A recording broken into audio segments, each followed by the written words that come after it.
修行修炼篇，完美人性的标准 Standards of perfect human nature 说风 As far as an individual is concerned, perfect human nature is a must for her life to go to supreme life space. As for the all human beings, it is the prerequisites to establish justice, peace, and happiness of human value system. Without perfect human nature, individual not only cannot get happiness, but also has no bright future. The mankind can never avoid the state of ups and downs in competition, confrontation, and war. The 8 conditions of perfect human nature. Revere greatest creator. Revere gods and Buddha. Revere other people. No mind of losing and winning, no mind of combating. Revere nature. Modest, trustworthy and honest. Be sympathetic and compassionate. Be able to adjust and stay calm in both good times and bad times. Conform to the laws of nature. Seek not the special and abnormal. Love life, love labor. 一、敬畏上帝，敬重神佛，尊重他人。1. Revere the greatest creator. Revere gods and Buddha. Respect other people. Revere the greatest creator. We have already known that the greatest creator is the creator of the universe, the Lord of all the gods in the kingdom of heaven, the cradle of life, the birthplace of wisdom, the motive power of the universe, and the energy center of the hyperphysical world. The greatest creator has the 8 features. The greatest creator is unique, formless, neutral, mysterious, impartial, merciful, almighty, and wise. He exists in the negative universe in his spirit form and maintains the orderly operation of the universe by means of Tao, namely mana. The greatest creator has no fixed form. He can become any form of things in the universe. He is not the universe, yet everything in the universe is derived from him. He can accomplish anything as long as he wishes. If he wants the moon be removed, it can be done at any time. If he wants to make the Mars full of vitality, it will soon be realized. We humans have nothing to be proud of. We can neither control the Earth's moving, nor our birth and death. We can neither prevent thunder lightning nor control over tube ebb and flow. Without the things bestowed by the greatest creator, we cannot survive for even 1 minute.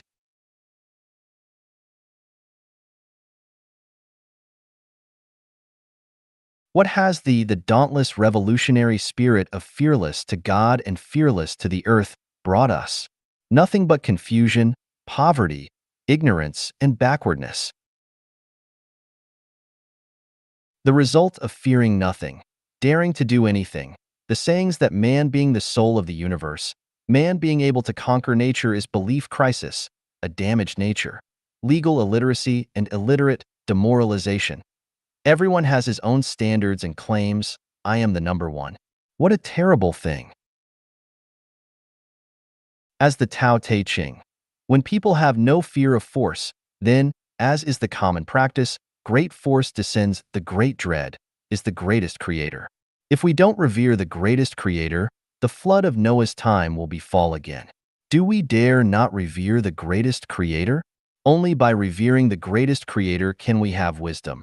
Only by revering the greatest creator can we have life and peace. Only by revering the greatest creator can we have a bright future. Any infinite exaggeration of the human ability can do nothing but cause the destruction of humankind. As far as an individual is concerned, anyone who doesn't revere the greatest creator will never have a chance to go to the 1000, not to mention 10,000 world and the Elysium world. We can be arrogant and despise animals and plants. We can be bold enough to conquer the space, but our wisdom is far from controlling the thunder and lightning and ebb and flow. Our wisdom is far from controlling volcanic eruption and earthquake fission, sudden incidents, aging, and dying. So please do not say anything profane to the greatest creator. Please do not be cocky and supercilious. How to revere the greatest creator. Reverent to the greatest creator as if walking on wire or treading on the thin ice.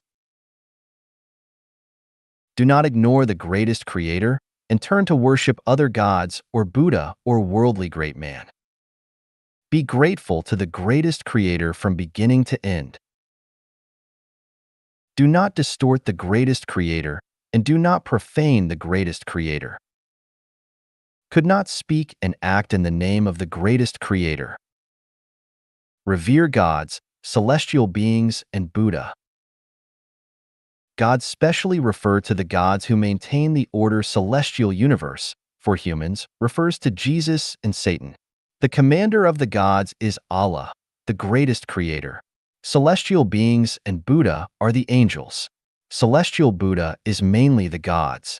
In the universe, gods are above Buddha, Buddha is above man is above the animal is above the plant, plants are above the mountain rocks and rivers are above the meteorology, and the meteorology is above bacteria is above all living creatures in the hell, all living creatures in the hell are above the suffering creatures in the frozen layer and inflamed layer.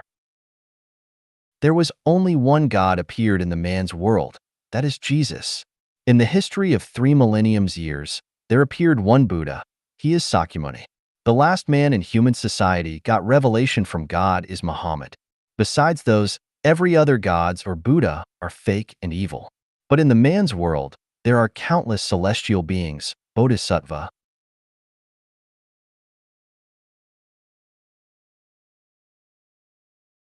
Due to the shallow knowledge of negative universe, negative space, negative time, antimatter, human being cannot see the matters beyond the light of 400-700 nanometer and cannot hear the sound beyond 20 to 20,000 hertz frequency outside, so they can't know the gods and Buddha. But we cannot deny the existence of gods and Buddha because we cannot see them. The key to revere gods, celestial beings, and Buddha is to revere Jesus, Laozi, and Sakyamuni. Through their disciples, Jesus and Sakyamuni had left us a wealth of knowledge and profound wisdom. Through Tao Te Ching, Laozi explained to us the meaning of Taoism. What they said is the first rule is to conduct oneself and the path leading to the eternal life. To revere to Jesus, the main thing is to understand and comply with the teachings of Matthew, Mark, Luke, John. You must read by yourself, do not listen to the hearsay, and make judgments in order to avoid misunderstanding. To revere Sakyamuni, the main thing is read the sayings of Sakyamuni recorded in Buddha's scriptures and to savor its profound truth. If you don't understand, you can consult Buddhism figures or unworldly higher beings. The most important thing is to get inspiration, to draw inferences about other cases. To dissect a sparrow, you should know the physiological structure of all sparrows. There is no need to dissect them all. When you get the structure of water from anywhere as H2O, then there is no need to conduct laboratory analysis to all the water on the earth. When you realize the truth of Buddha is one, Buddha has no settled rules, then you can know all the Dharma and you can have a general view and no need to study all the voluminous Buddha scriptures.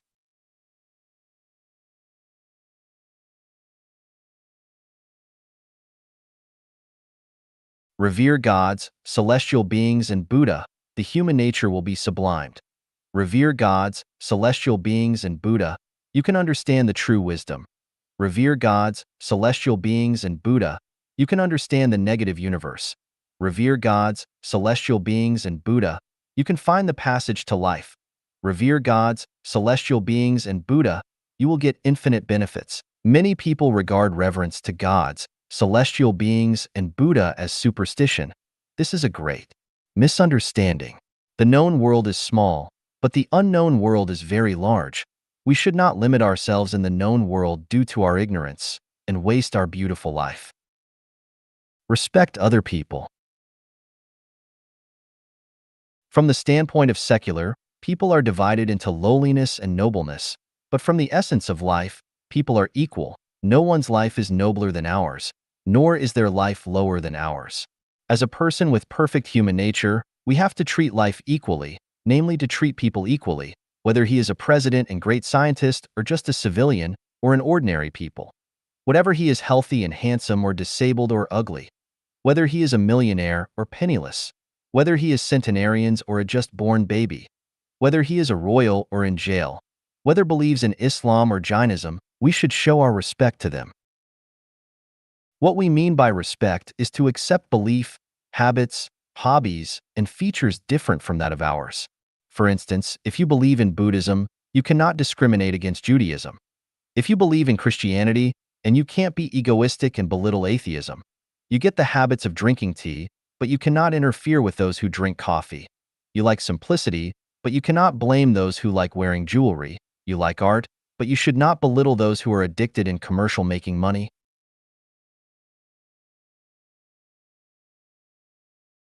Maybe someone would ask, must we respect those who spit everywhere, use drugs, flirt with women, plunder, bully and oppress the kind and the weak as well? My answer is yes. You need to respect them. His habits and conducts only represent that he is uncivilized, ill-bred, demoralized, which is different from the essence of life. The sun shines on everyone, the moonlight spread to all the corners on the earth. There is no garden without its weeds. The essence of life, people only, has no class of high or low level, so we have no reason not to respect them. I list some of the performance showing no respect to others for your reference. Spit and relieve everywhere. Talking loud in public places. Do not flush the toilet and littering. Break into one's house without notifying. Annoying others and disturbing others' business. No queuing. Do not take turns to get service. Disturb others' rest and peace. Unpunctual for appointment, meeting, and dinner. Promises were made to be broken. Blow one's nose when eating. Scold or abuse one's wife or children when there is a visitor. Laugh at, mock, and speak sarcastically. Abuse, beat others. Abuse, threaten children, including their own children. Deprive children's normal entertainment, force them to learn. Spit on somebody. Yield to seniors. Stare to the youngsters. Unfold others' secrets. Blame the relatives and friends of others. Force others to change their beliefs. Force others to have sex. Limit others' freedom, including wife and husband relation. Ignore others' well-intended respect. Bribe superior and force them to take presents and bring them to a dilemma. Look down upon the disabled. Knock others' door at midnight unless something urgent. Blow horns casually when driving. Using vulgar language. Swear a lot. Going to a banquet wearing slippers or sloppy dressed. Wear mini skirt or bare-chested in formal occasions. Flirt with others' wife or husband. Keep the borrowed things, and do not to compensate for damages. Waste others' time. Take something or somebody favored by others. Slow driving in the fast traffic lane while fast driving in a slow traffic lane. Do not walk on the pavement in the busy traffic area, cross the road and block traffic. Lying, starting a rumor, or making inaccurate reports. Let the dog bite people. Take advantage of one's power to bully people. Put one's feet on the tea table when there is guest. Turn over others' bookshelf without permission. Use defective goods as presents. Selling inferior goods. Start to drive when passengers are not yet on board. Drivers who speak these words, are you looking for death? You want to die? Are you blind? To people who block their traffic. Let dilettanti do the adept work. Using the incompetent as leaders. Ask the experts to do the works they are neither interested nor familiar with. Organize meetings and force others to take into political ideology.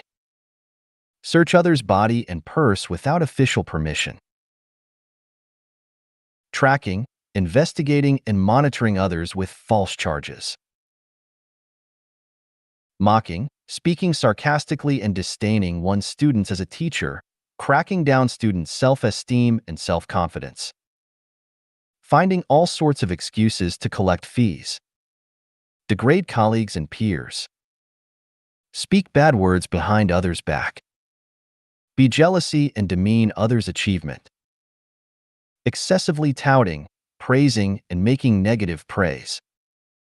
On looking, kicking up a fuss, instigating. Peeping others' letters. Sneeze, cough at others. Deliberately to go public places when informed to have infectious disease.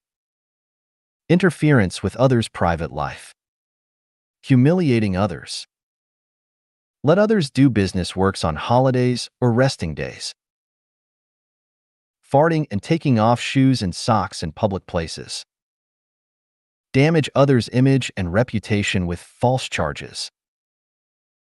Make random guess and infer others' words and deeds and developing trend as per his personal thinking. Show off extravagancy in front of the poor and display knowledge in front of the illiteracy. Plagiarize, copy others' research results. Exploit others' labor and rights. Stripping others' private property accumulated through hard labor. Enter into others' restricted area without permission. Mining others' ancestral grave. Flashing headlights on full beams to the cars and people in the opposite direction when driving at night. Every speech and practice that embarrassing people. The above-listed performances of showing no respect for others cannot be regarded as a criminal offense, but just because these trivial matters cause the great pains in life. If everybody can respect others, needless to say, the world will be a fairyland. But it is impossible for everyone to learn to respect others, unless the human world is managed and everything from food to transportation are supplied by gods, and then execute compulsory measures, or everybody has already had the perfect human nature. All the other behaviors that violating state laws or hurting others are not showing respects. 2. 无胜负心,斗争心. 2. Have no sense of winning and losing or rival. The meaning of life lies to pursue truth and be an immortal rather than try to compete and gain victory. A man who doesn't sublimate his own personality does not pursue the perfect human life, but rather spends all his time and energy to struggle for money and wealth, fame and status, success and victory, glorify and illustrate his ancestors, or to leave a name in the history. He is putting the cart before the horse. The only path to the supreme life space is the perfect human nature. All the rest are nothing but the cumbersome and rubbish of life. Those who have no sense of winning and losing or rival should realize that you are unique in this world. You have your own life and the right to pursue a better life.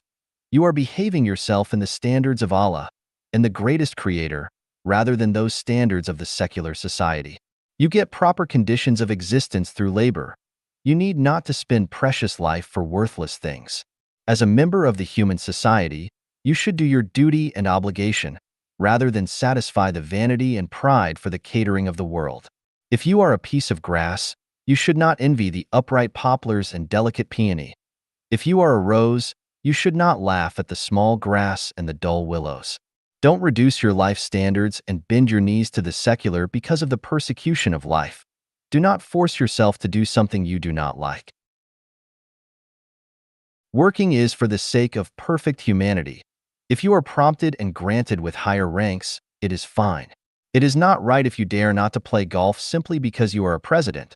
It is not right if you dare not to go to the lake for fishing simply because you are a Nobel Prize winner. And you cannot forbid yourself to lie down naked in the outdoor bathing place simply because you have been granted as a moral master. Determine not to be the slaves of money, wealth, fame, status, beauty, family, nationality, country, others, or religion. Do not override on anyone. Also don't succumb to anyone. You are equal with all other people. The ups and downs, frustrations, and tortuous of your life are nothing but the pure ornament of your life. They are not success or failure. So do not be happy for the success and cry for the failure.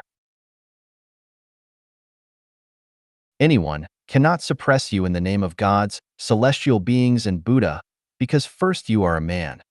Nobody should comfort you and guide you with the illusion of the future himself is not clear. You have to enjoy the beautiful life belong to you in this lifetime first. Don't let other people's beliefs, which they can't even follow, to confine you. You should have your own standards. Let others enjoy the competition, contest, combating, and fighting. Don't get yourself involved. You should go on your life journey, in your own pace and speed. The most promising one in the human society is not a president, a scientist, a national hero, nor an artist, a writer, an ordinary civilian, but a man with perfect humanity. Shakyamuni Buddha has declared that I have obtained the passionless samadhi and that I surpass all men. I am, therefore, the highest passionless arhat, which means once you reach the state of no win and no lose, you reach the highest ideal of being a man. And when you reach this state, you are transcending life and death. You are no longer in need of transmigration. Those who don't like compete and have no preference on winning or losing are the living Buddha, the celestial beings, and the great men in the world. The ones who have reached the state of carefree of winning and losing have the following characteristics.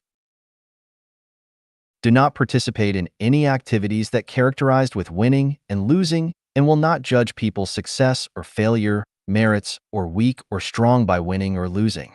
Do not care about the first or second place, whether it is work, study, or recreation and entertainment, whether it is inheriting, promotion, or getting dividends, or getting along with colleagues, or choosing professions.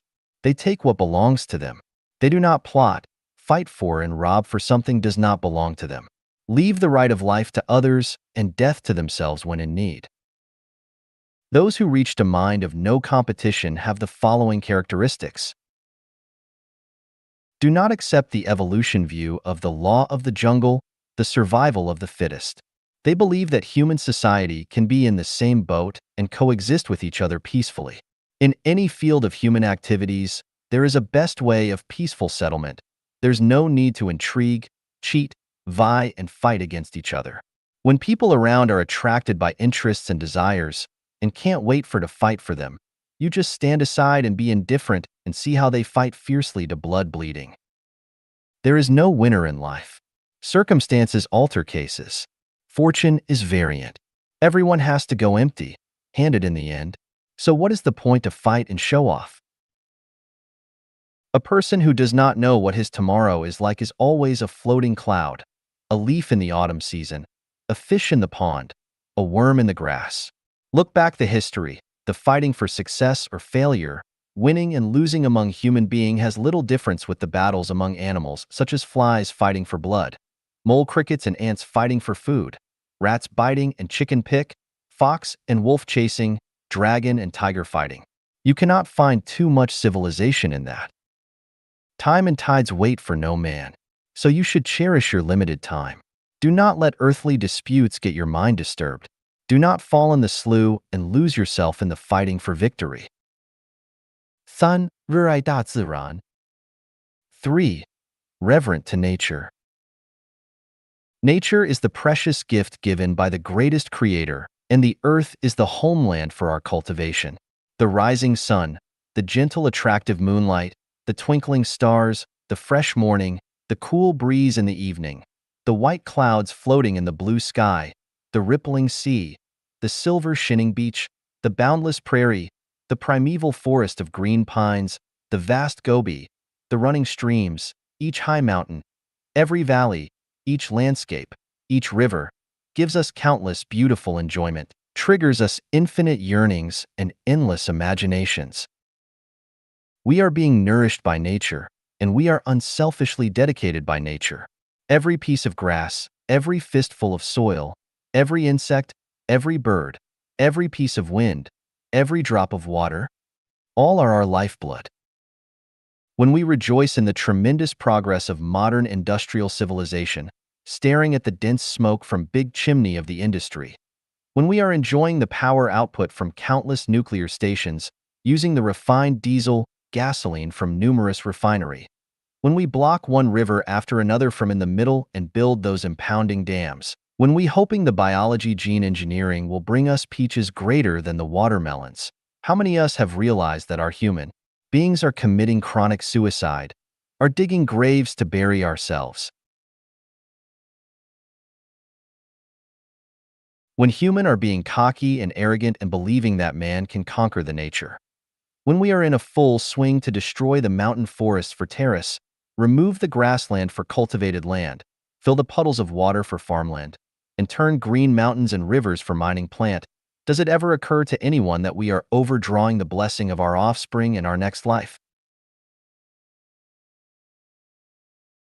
When the pesticide is used everywhere and there is no trace of insects and birds, when rats are killed by medicine and cats are fed by people, when the fishing net are tightly woven and the fish and shrimp find nowhere to hide, when wanton hunting the wild animals in nature for ivory, rhinoceros horn, velvet antler, musk, bear's paws, bird's nest, monkey brains, snake gale, tiger bones, leopards, and so on, when people intend to eat everything and dare to anything and are fearless to heaven and the earth, how many of us have realized that we are committing sins and accelerating the destruction of human?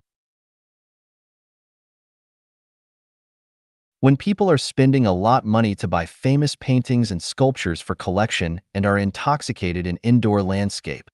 When people are fascinated by the virtual space of computer network and cannot extricate. When a building after another are stretching out in all directions and people are parsing for their intelligent masterpiece and are going beyond themselves. When people are bathing in the prismy neon, drinking champagne and good wine, eating delicacies of every kind, listening to the singing stars, wearing the fascinating miniskirt and are feeling unrestrained and cheerful. How many people can hear the nature is crying behind us? When people admire Bill Gates and are chasing wealth and trying to make a great fortune overnight and brazenly discharge the waste gas from the factories to the atmosphere. When people allow the sewage of the fertilizer plant to seep into the underground.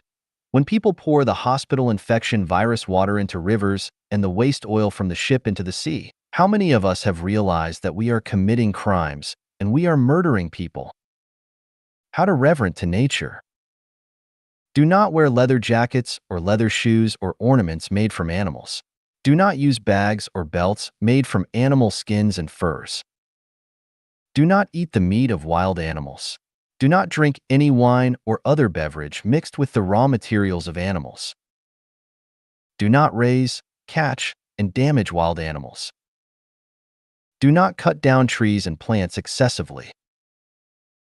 Do not involve in any activities that will pollute the air, the earth, the rivers, or any other activities harmful to nature. Do not overpraise any human masterpiece. Reverent to nature and protect nature, and in turn nature will love us, protect us, and breed us. 4. 谦逊守信诚实 4. Modest, trustworthy, and honest. True modesty is seeking truth from facts, neither exaggerates nor disdains oneself. If Einstein says, "I am one of the greatest scientists," most scientists are not as good as I am, and some of them are not worthy enough to be my servant. We cannot say Einstein is arrogance, not humble, because that is the truth. If the Mao Zedong says, "I know little of politics tactics, I am no better than Qin Shi Huang, Emperor Liu Che in Han Dynasty, and Emperor Li Shimin in Tang Dynasty. Neither am I as good enough as Lin Biao, Zhou Enlai, and Liu Shaoqi." Then, it is considered as humble, because that's not the fact. The sun is modest, the moon is modest, the peony is modest, and the grass is modest. The sun says, "I am not as tender as the moon." The moon says, "I am not as brilliant as the sun." The peony says, "I am not as easy-growing as the grass." The grass says, "I am not as delicate and dear as the peony." The sun says, "The moon is nothing. It is neither bright nor dark, neither near nor far, sneaks in and out, hides in the day and comes at night. How can it compare with me? See, glorious and radiant, bright and open upright I am." The moon says, "The sun is nothing. It hangs naked in the sky.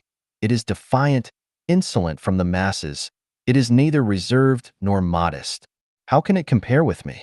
See how considerate I am to allow stars to twinkle. Peony says, "What? Are you talking about the grass? The mean and messily scattered grass? How can it compare with me? I despise the bigwigs and dare to fight with the emperor. Can you? Are you qualified to do that? You know nothing except swing in the wind and being manipulated and kissing the ground and seeking for momentary ease. But I can bring the elegant, wonderful enjoyment for the people." Have you ever heard of the Peony Festival in Luoyang? That is specially designed to praise me. Little grass, are you able to do that? Useless thing. Grass says, "Peony? You mean the painted skin, who knows nothing but swindle by false pretenses, seduce elite for its appearance, the showy, arrogant thing? Nothing to be boasting of. Were you not driven gloomily out of the forbidden city by a piece of paper order from Wu Zetian? Just look at us. Wildfire cannot burn us all. When spring comes, we are growing again. When did you ever see we bend our noble heads to the human beings? Luoyang Peony Festival? Isn't it a narcissism farce of stealing the spotlight and relying on sensationalistic poor praise from human? Take a look at us, grass, persistent through tremendous grinding and hardship, unbending no matter winds come from which directions. We have all traces in each and every wildness, in each valley and gobi. How can a small Luoyang city hold our footprint? Are you kidding? This is being not humble.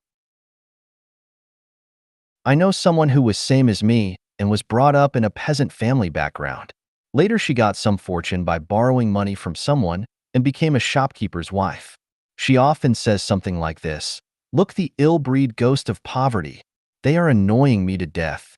Every time I heard this, I felt like a fishbone in my throat, hard to spit out or swallow in. People forget the past suffering quickly and much quicker than the speed of the rockets. This kind of words forgetting one's class origin is just being not humble. The truly modest people can reach this kind of state. Everything in the universe is equal. I am nothing special. The universe is full of secrets and mysteries, and what I know is just a little. There are always bigger mountains than the one I know, and the sky I see is not the entire sky. There are many turns in life, and there are still a lot for me to learn. Being trustworthy is one of the significant symbols of perfect human nature. Being trustworthy is to assume responsibility and obligation. Being trustworthy is to practice what you preach. Being trustworthy is not talking nonsense and deceiving others.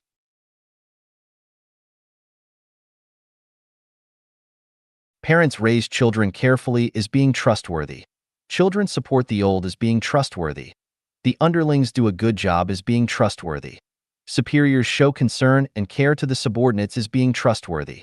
Strictly implement the contract, agreement is being trustworthy. Keep one's word, and do not disappoint others as being trustworthy. Otherwise, it would be trustless. A trustful man can be relied on and can be entrusted with authority. A trustful man has conscientiousness and won't fail you. A trustless man is unknowable and cannot be entrusted. A trustless man is dangerous and enjoys quibble. Honesty is the human nature. Simple is the nature of substances. Cunning is the nature of beasts, and transcending is the nature of Buddha.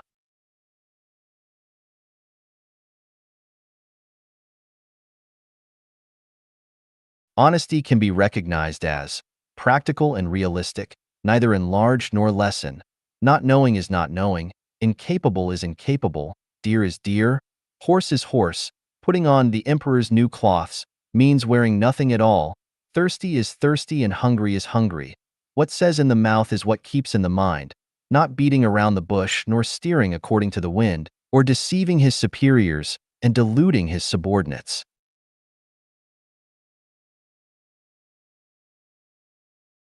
Dishonesty can be recognized as the true mingled with false, being speculative, pleasing someone against one's will, neither, confusing one thing with another, crossing the sea under camouflage, looking one way and rowing another, pretending to be obedient while looking for another way to escape, one face to God and another to the devil, putting a needle inside cotton, unmatched words with deeds, lying, quibbling, reneging a promise, deceiving, adulterating, giving short measure, lack of sincerity.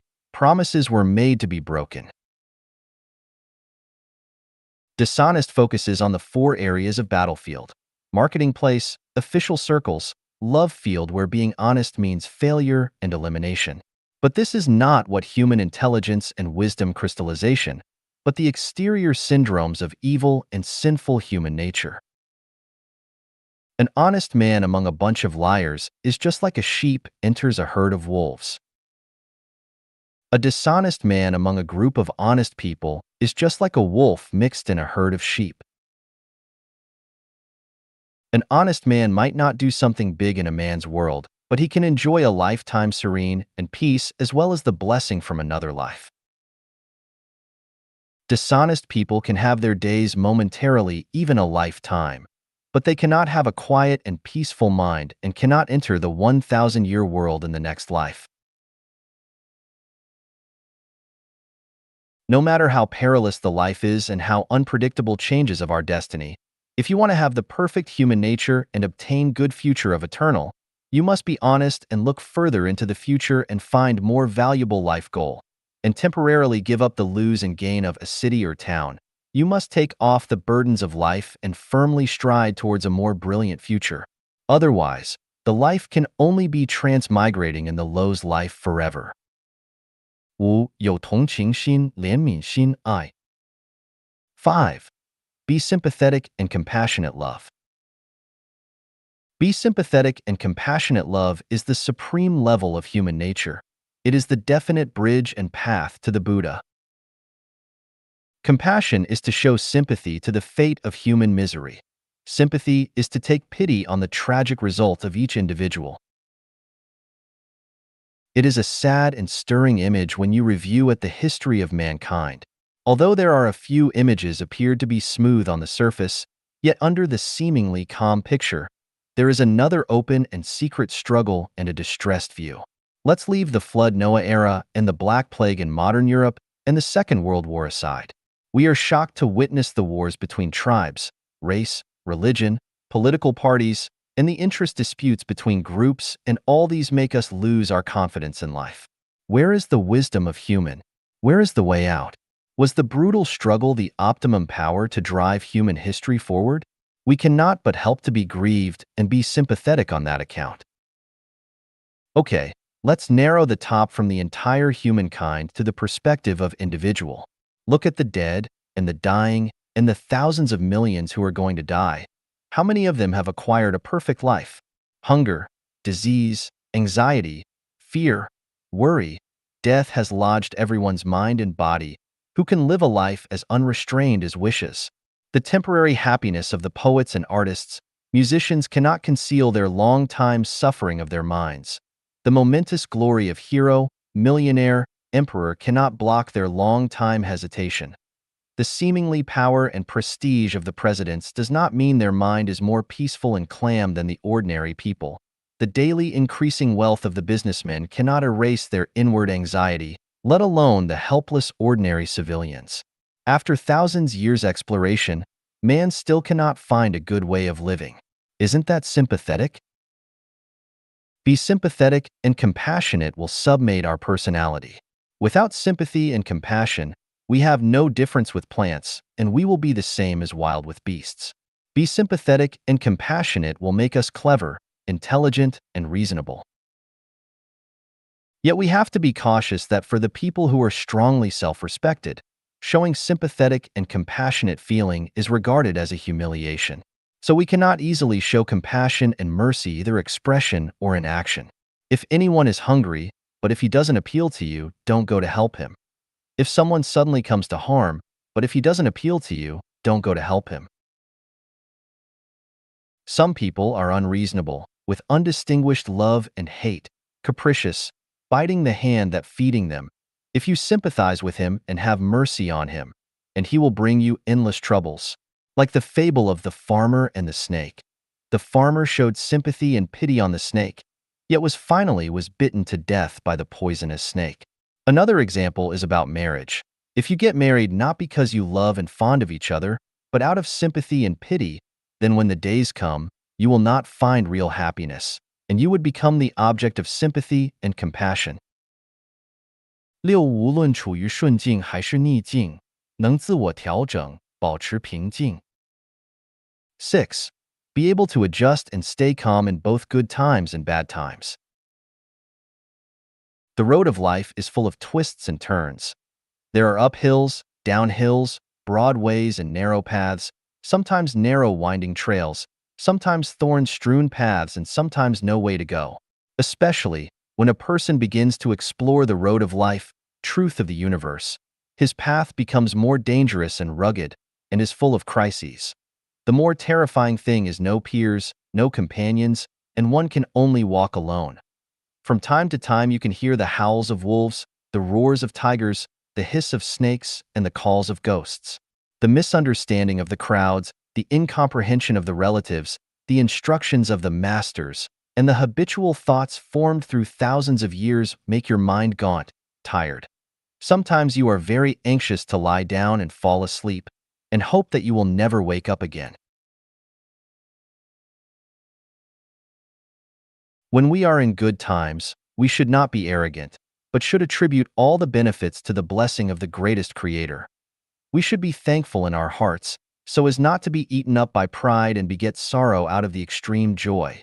When we are in bad times, we should not give ourselves up as hopeless, regarding all the disadvantages as the faults of our own words and deeds, as the evil punishment for ourselves. In this way we would not hate heaven, hate the earth, hate society, and hate others.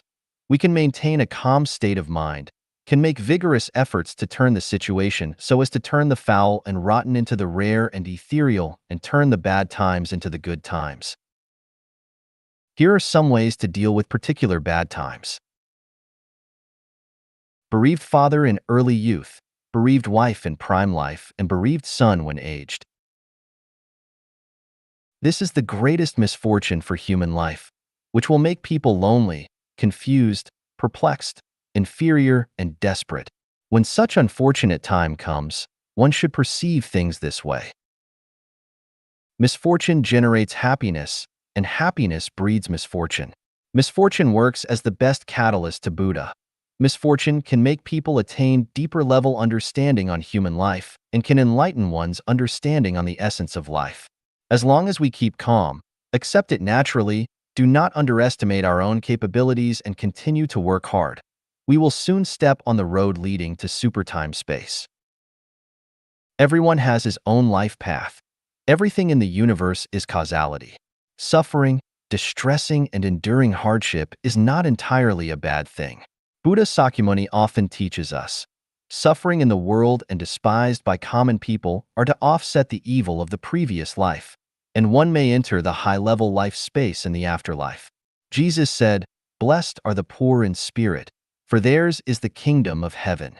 Blessed are those who mourn, for they will be comforted. Blessed are the meek, for they will inherit the earth. Blessed are those who hunger and thirst for righteousness, for they will be filled. Blessed are the merciful, for they will be shown mercy. Blessed are the pure in heart, for they will see God. Blessed are the peacemakers, for they will be called sons of God. Blessed are those who are persecuted because of righteousness, for theirs is the kingdom of heaven. But woe to you who are rich, for you have already received your comfort. Woe to you who are well-fed now, for you will go hungry. Woe to you who laugh now, for you will mourn and weep. Woe to you when all men speak well of you, for that is how their fathers treated the false prophets." Matthew 5 verses 1 to 10. He who is to be made to dwindle in power must first be caused to expand. He who is to be weakened must first be made strong. He who is to be laid low must first be exalted to power. He who is to be taken away from must first be given. Vice versa. He who is to be made to expand must first be caused to dwindle in power. He who is to be strong must first be made weak. He who is to be exalted to power must first be laid low.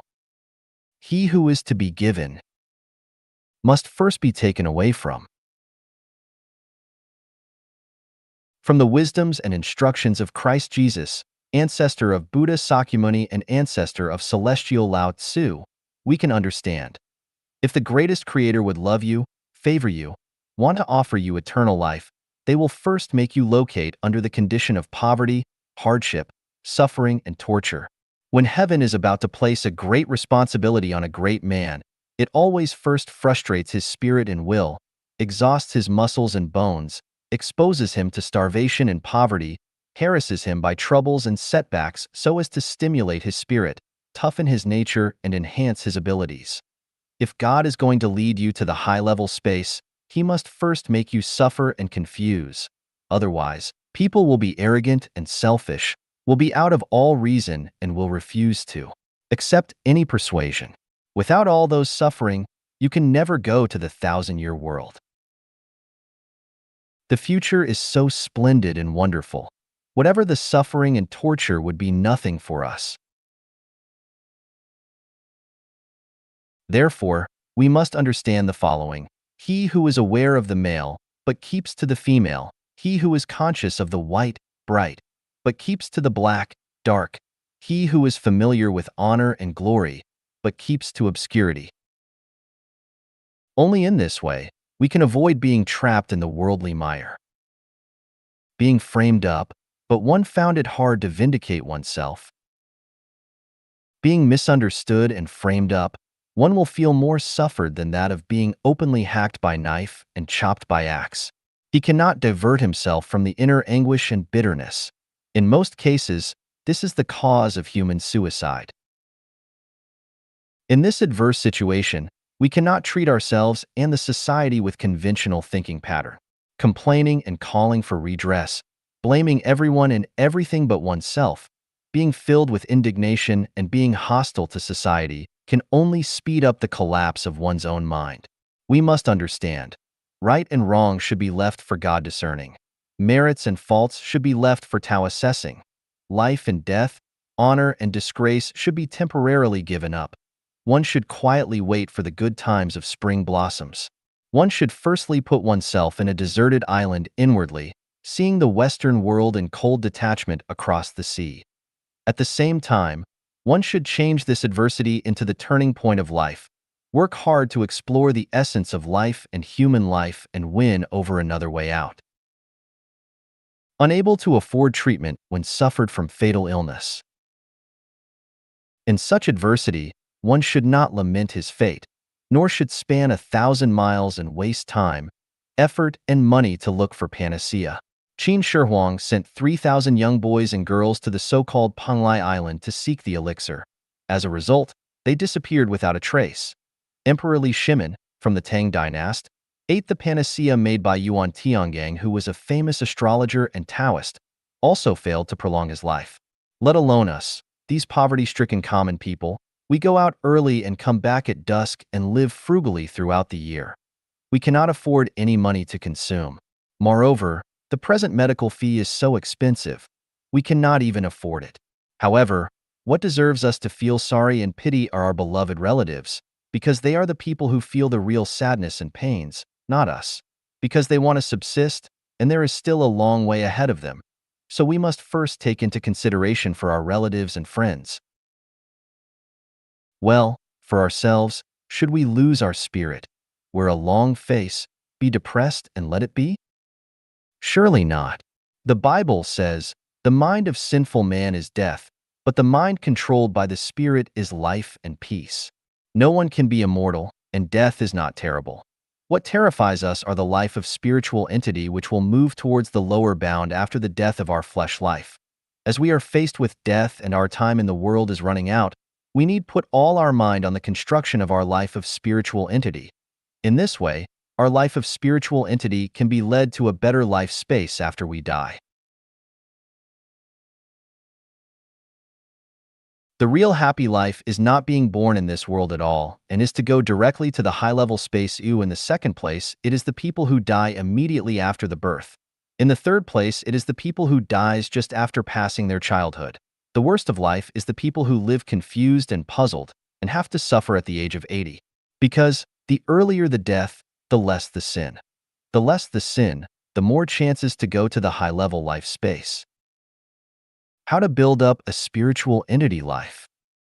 The most effective and simplest way is to enter life genuine and take the road of super time space. In this way, you can transcend the life and death, directly reach eternal. Not only that, your fatal illness may also disappear, and you may rejuvenate again. Therefore, with the fatal illness, one cannot afford the treatment, which may be a chance for one to understand life, to find new and good situation in the desperate life, to bloom again and change from sorrow to joy. Seizing this opportunity, as you suddenly become enlightened, you may laugh, ha ha ha, so that is what it is. 七、顺应自然法则，不祈求特异。7. Conforming to the laws of nature, not seeking for peculiarity. The so-called natural law refers to the law that exists within everything in the nature and which determines its own orderly operation and the development trend. For example, the movement of the solar system along the galaxy and the movement of the stars within the solar system are all natural laws. Comet appear in the visible space of the Earth every 76 is also a law, namely the natural law. The seasonal and climate change on the Earth follows the nature law. Plant germination, growth and flowering, and bearing fruits also complies the laws of nature. The birth, growth, aging, and death of the animals are the natural law. People eat and drink, pee and poo, work at daytime and rest at night are the reflection of natural law. Everything in the universe will live in accordance with the laws of nature and will die if violating the natural law. The Earth will turn into dust and ashes if flying out of the solar system. If a farmer sows in autumn, he will not have harvest. People will surely die if they don't eat, drink, pee and poo. This is the rule, and this is the law. One of the main reasons for people to get sick is due to the violation of laws of nature. The special events encountered in a person's life is also mainly due to the violation of the laws of nature. The best life is the life complies with the law of nature. One should not seek for exception and peculiarity. However, most people have the desire of seeking exception and being outstanding unconsciously. Some of them even try to control the forces of nature and have exceptional functions. If this kind desire is just kept in their mind, then it belongs to the normal phenomenon. However, if it is implemented in action, it belongs to the abnormal phenomenon. Abnormal phenomenon is against the law of nature, and it does more harm than good. It may distort the normal mental activities, affect the person's normal life. I talked about exceptional function many times, but my purpose is to show the thought of supertime and space can achieve a certain kind of state, and I did not encourage anyone give up basic self-improvement and to specialize in exceptional function. Being transcendent does not mean one has to have exceptional functions. Self-refinery and self-improvement is not for obtaining exceptional functions either. All the achievements and ways with the sole purpose to pursue the exceptional functions will lead people into the astray and evil path. After China's reform and opening up, there have been waves of activity concerning refinery and improvement which has its positive effect. But the negative effect is also there, for the key is against the law of nature. Therefore, though the people involved in the practice were millions upon millions, few has gained exceptional functions, even fewer understand the Tao. The ultimate goal of life should be positioned in pursuit of perfect human nature and the goal of how to extend life in a higher life space. Exceptional functions are merely helpless in reaching this goal. Anyone that wants to take the shortcut will eventually find that they are wasting time. Remember, more haste, less speed. We are human beings, so first we must behave according to the laws of nature, and we have to eat and drink, pee and poo, study, work and rest and have fun and go through the process of birth, death, illness, and old age. On this basis, we can realize transcending and realize our dreams. To achieve doctorate, one must first lay a good foundation from primary school, high school, college, and graduate student course. Success comes from hard work. So, first we must behave as an ordinary people, common, and take back the messy and scattered and floated mind. Set your mind, find the direction, follow the nature, and you will succeed. Never and ever pursue exceptions, otherwise, you will be lost and caught by the devil. 8. 热爱生命，热爱劳动。 8. Love life, love work. Life refers to the activity ability of an organism.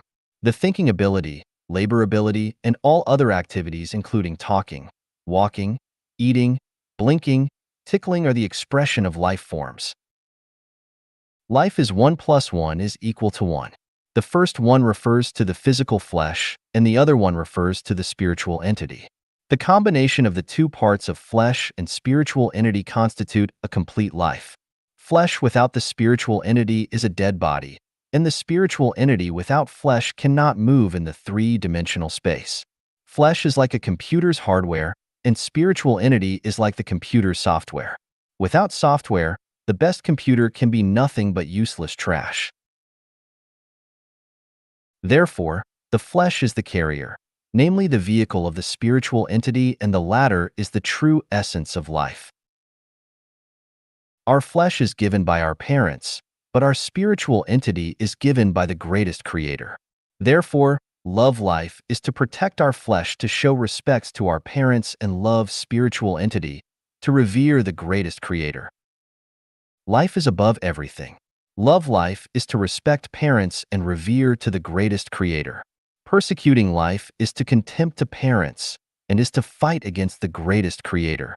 Every life is equal. No one's life is nobler than another's life. So, no matter how many sufficient and noble reasons he has get, as long as he brings harm to his own life or others' life, then it is a sin. The people who love life must be the ones who love peace. Every war provoked for the interests of tribe, race, nationality, country, religion, political parties, no matter how noble the reason is to commit crime to human beings. No one has the right to harm other people's life. Death penalty is a kind of crime. Regardless of how heinous and unpardoned the prisoners are, as long as they are arrested and imprisoned and their freedom is confined and their rights of being an average person are deprived, that will be enough. No need to fight ruthless against ruthless and evil to evil. Abortion is not a crime. One cannot take for granted that the life is formed as soon as the eggs meet the sperm.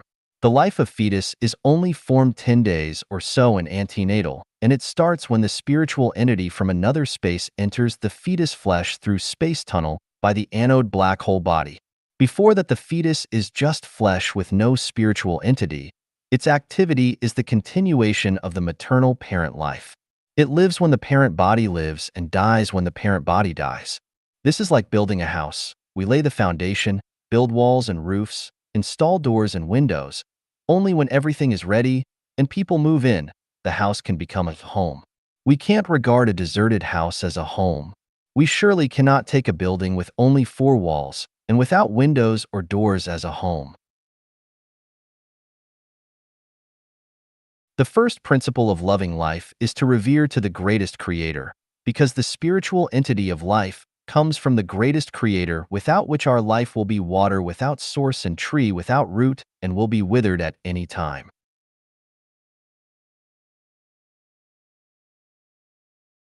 The second principle of loving life is to respect our parents, because our flesh comes from our parents, without whom our life would be spirit that wandering in the other space and impossible to come to this world.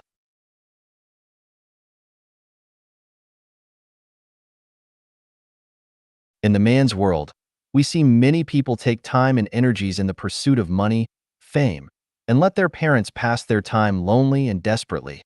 We also find that a lot of people spend money to worship the gods and Buddha statue, and let their parents to live their last years of life in an isolated and helpless condition. We also know that there are other people burn incense and kneel down to the gods and Buddha from a long distance, than to show care and concern by visiting their parents. Respecting your parents is to show gratitude, and to pay back the debts and to fulfill your wishes and to gain perfect human nature. But it is not the purpose of life. The third principle of loving life is to love work. Every activity that creates material and spiritual wealth by using the combination of mind and hands is called work. Material wealth refers to the material entity independent from the consciousness, visible, touchable, and useful. The spiritual wealth refers to something that can arouse and encourage in people's heart and spirit and can withstand the test of time and have impact on human beings such as thoughts, philosophy, literature, painting, music, songs and dance, drama, movies, etc. Working is the noblest human activity to keep healthy in life, gain happiness, and survive in the world. All human achievements are the result of labor. Look down upon work or belittle the value of work is the symbol of lacking human nature and the philosophy of parasite's life.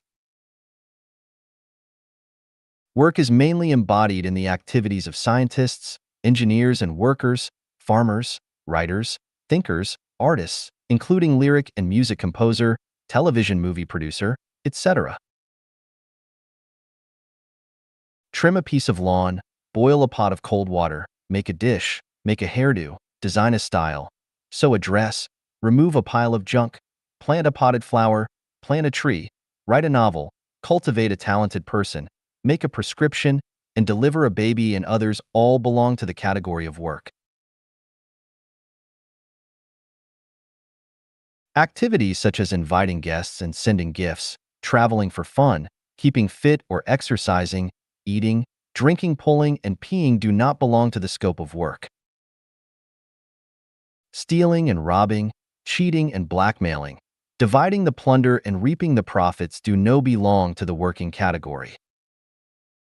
In a society, only when the whole social society respects working, involves in working, it can be regarded as an ideal society full of human nature. Life is not classified as high or low, neither does labor. A society has no respect to working will inevitably become society of not knowing right or wrong, good or evil, with distorted human nature, and reverse society, a society of unfair, unreasonable, injustice, unhappiness. The society will be incentive to corruption, encourage laziness, creating evil, advocating buckish, will be a vicious cycle and bound to be ruined. Love work is love life. Despise work is to destroy life. Everything can be labeled with a price except life. Everything should be centered on life, from career, freedom, prosperity, glory, peace to ideal. What is the purpose of all these without life? Although life is tenacious, it is very frail and delicate. We have to take care of it all the time and everywhere. We are not expecting life to bloom gorgeous flowers and bear bumper fruit. We only hope that our life is like stream, joyfully singing, running through the creeks, ravines, fields and valleys from the fountain of life, smoothly flow into the sea, the arms of life, without being dry up in the midway. Let's love life, eulogize life, and praise life. Let the tree of life be green forever. Let's hope every life can safely reach the ideal land. The law of gravitation of life. Xiefeng. November 28, 2006. Translated by Transin. I say to you, you will not come out of it until you have made payment to the very last farthing. The motions and developmental trends of all objects are affected by gravitational forces. It is impossible for anything to escape without conquering the gravity that binds and constrains it. This law is suitable to the material world as well as to the non-material world. The law of the universal gravitation of life can be expressed thusly. Gravity exists between or among any destined lives in the universe. Their magnitude of gravity is directly proportional to the amount that they owe to each other and inversely proportional to how much favor they have done to each other. That is to say, the greater the debt is, the stronger the gravitational interactions will be, but the greater the favors, the stronger the reaction forces will be. The main reason that the souls of many self-refining people cannot reach even the lowest level of heaven after leaving their physical bodies is the effect of gravitation of the earth towards their lives. This is the procedure of Tao, which cannot be overcome only by consciousness. Many near-death people have already left their physical bodies, but they come back to life eventually, which result from the effect of the attraction to life. Many people arrive at beautiful places in their dreams only to awaken near the end as a result of this attraction. No matter how far they travel, immigrants always have been longings for their homes from time to time. A Punjabi phrase says, "East, West, home is best," and part of an American poem and song goes, "Be it ever so humble, there is no place like home." The great emperor, Li Shimin of the Tang dynasty, earnestly enjoined monk Xuanzang, who was leaving for India, "Love and cherish even a pinch of mud from your homeland more than a ton of gold from other places." Why are our homes so attractive? Because we owe debts to them. It was the mountains and rivers in our native land that cultivated us, and it is our families that favor us. This is the effect of the gravitation of life which very few can resist. Transmigrations and reincarnations of life will gravitate toward the world from which you were over debt in your previous life. If you owe a debt to someone, you will return to serve them in your next life as a person, or even as an ox, horse, dog, or sheep to do the same. If you owe a debt to an animal, you will return as one, or even as food for it. Buddhists attach importance to predestination, but what is it? It is the combination of debts and favors. In China, there are sayings such as, "Though born 1,000 miles apart, souls which are one shall meet," and "A fated match across 1,000 miles is drawn by a thread." Here, the meaning of the word thread is the gravity of predestination, which is also a combination of debt and favor and is inescapable by anyone. A Chinese saying says, "Husbands and wives are foes. In the mortal world, marriage is just like living in a protracted lawsuit against each other. You will by no means leave this world until you pay off all your debts." This is why Jesus Christ taught us that whoever smites us on our right cheek, turn to him the left also.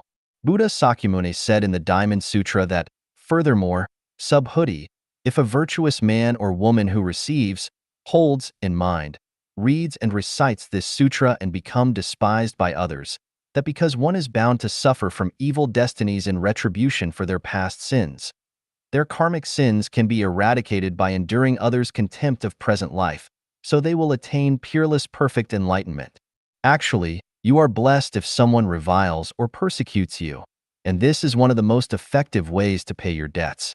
Therefore, the starting point for your advanced self-refinement should be that you are brave enough to accept revilement and persecution without any resentment or desire for revenge in your mind. You have to be willing to accept all the suffering. You should be absolutely obedient to your parents, patient with your brothers and sisters, and yield to your spouse. You should also devote your hearts and souls to the education of your children without expecting anything in return. Jesus told us that a man's foes are those of his own household. We owe to our families, and this debt will attract us back to the mortal world. Thus, our families are the biggest factors preventing us from entering heaven. Goodness and loving kindness follow us all the days of our lives, so we have to go back to the mortal world to repay them in their afterlife.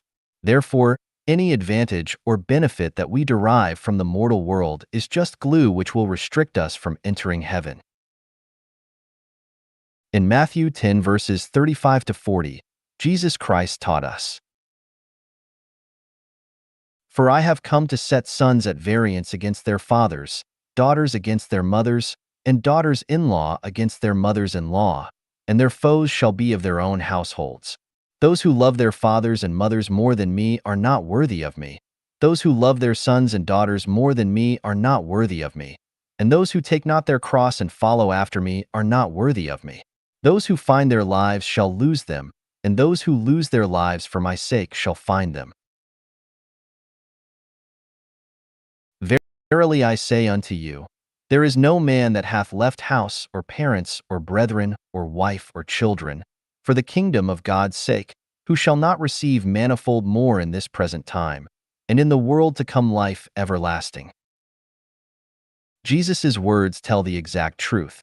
We should abandon all that we possess in the mortal world. But how? The only way is to experience the worst hardship and the most miserable suffering, and to bear the most painful torment. In order to repay those kindnesses, everything that we do should be as that of cows. They eat grass but produce milk. We should burn ourselves as candles. As long as we live, we will exhaust ourselves fully to pay back the debts that we owe from previous lives. A reading from the Baha'i Faith begins as follows. Behold the candle, how it gives its light. It weeps its life away, drop by drop to give its flame. You must die to the world, and so be born again, and enter in to the kingdom of heaven. Jesus told us that where one's wealth is, so too is their heart. So reserve wealth for yourself in heaven. Buddha also preached that we should do our best to give alms formlessly and accumulate merits constantly. In this way, the fruit of its reward will be inconceivable. We will understand the law of universal gravitation of life as soon as we enter into the non-material world. Some have dreamed of flying in very beautiful places, which show very little magnitude of gravitational attraction from the mortal world, while others have never flown in their dreams. Some have never dreamed in color, which indicates a big magnitude of gravitational force from the mortal world. Although Isaac Newton's 3 laws of motion describe the material world, but they also apply to the non-material world and offer inspiration to us. We can understand this principle from the case of the 3 cosmic velocities. A satellite must meet an initial velocity requirement of 7.9 kilometers per second in order to orbit around the Earth. Escape velocity is 11.2 kilometers per second for it to escape from the Earth's gravity and rotate around the Sun. A third and higher velocity will allow the spacecraft to escape from the Sun's gravity and travel out into the galaxies. The 1,000-year world, 10,000-year world, and Elysium world that I have described are just like those 3 cosmic velocity levels. The first cosmic velocity is required to reach the 1,000-year world, the second is required for the 10,000 world, and the third is required for reaching the Elysium world.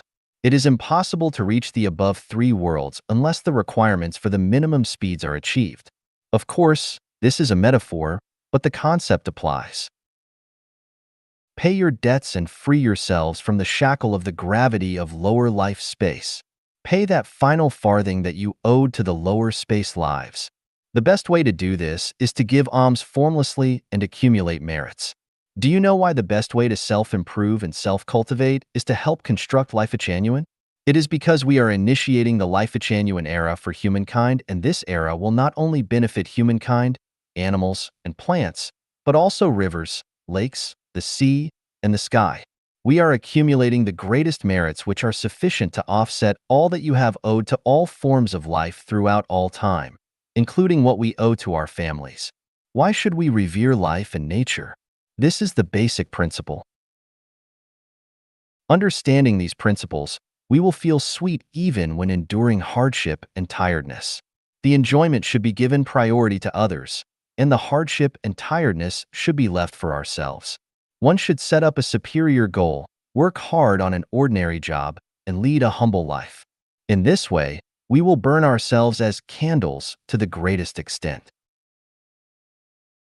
Forget complaining if you ever wanted to, give up revenge if you ever desired to, and release any hate that you still have. On the contrary, bless those whom you felt antagonism toward. The law of the universal gravitation of life tells us that the magnitude of gravity is directly proportional to what we owe but inversely proportional to what we have favored. The more that one owes, the greater their magnitude of gravitational interactions will be, and the more difficult it will be for them to reach heaven. However, the more that one has favored, the less that the gravitational force will pull on them, and the easier it will be for them to leave for heaven. When we face our imminent deaths, we will rest in peace if we are free from all concerns and debts. Otherwise, we will turn over in our graves with restless souls. Do not accept favors from others readily. Once you accept them, they will become your debts. Those favors relieve others, but shackle you. Do not kill animals intentionally, or those animals will be freed, but you will be shackled. Be as much a vegan, or at least a vegetarian as you can, because animals are lives too. What is owed to animals must be repaid eventually. What you gain must correspond with what you have paid, and any excess is unnecessary because it means debt for you. I am unable to describe all the details. Get to know the principles first and then put them into practice. 生命的反物质结构完美的标志 The symbol of a perfect soul. Non-material structure of life. Xiefeng. April 14th, 2010. Translated by Tsong Long and edited by Care. There is no absolute perfection, only relative perfection. There are different symbols of perfection for the non-material structure of each level of life. Different life beings have different standards of perfection. What I am saying here is referring to the symbol of the 1,000-year world celestials. If you reach the standard below, you are eligible to live in the 1,000-year world. Your nature is fully exhibited, and you have no shame. Adam and Eve were nude and shameless in the beginning, but they later had shame and were dismissed from Eden to live on earth.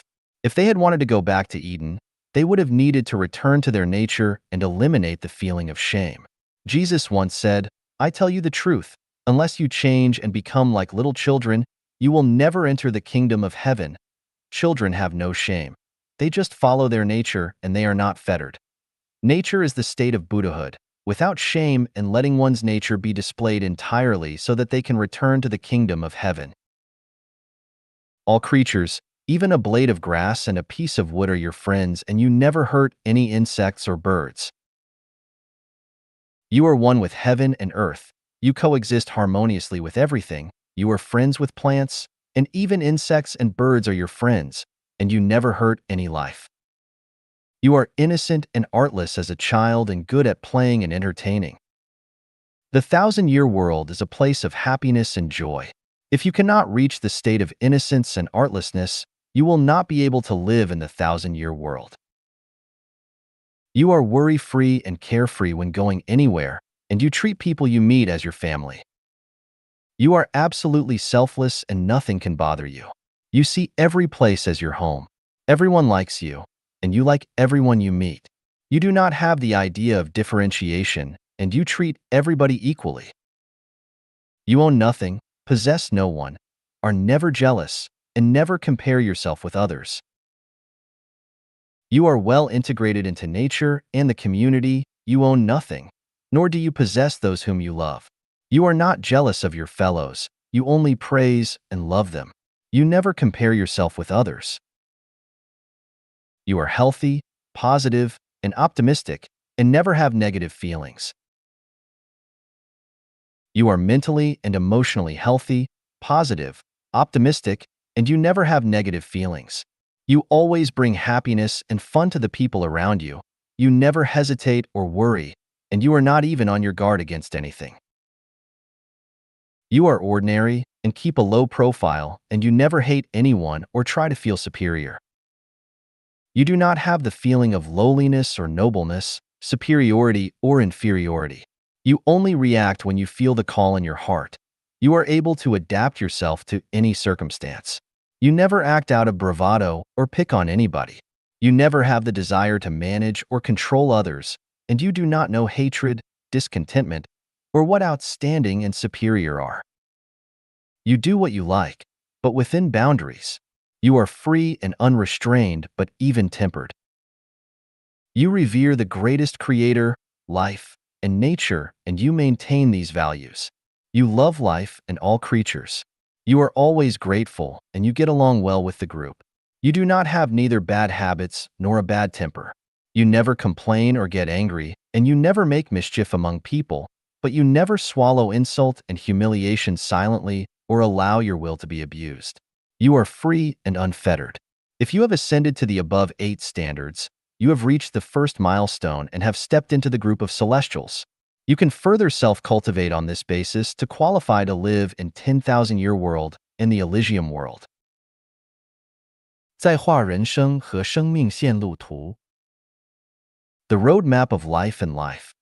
书风 Translated by Tsong Long and edited by Care. Life a genuine faces directly to life and life. Life and life are two relevant but completely different concepts. Life is only a short journey of life on Earth, not the whole contents of life. As a devoted cultivator, first we need to know the meaning, value, and purpose of life and life.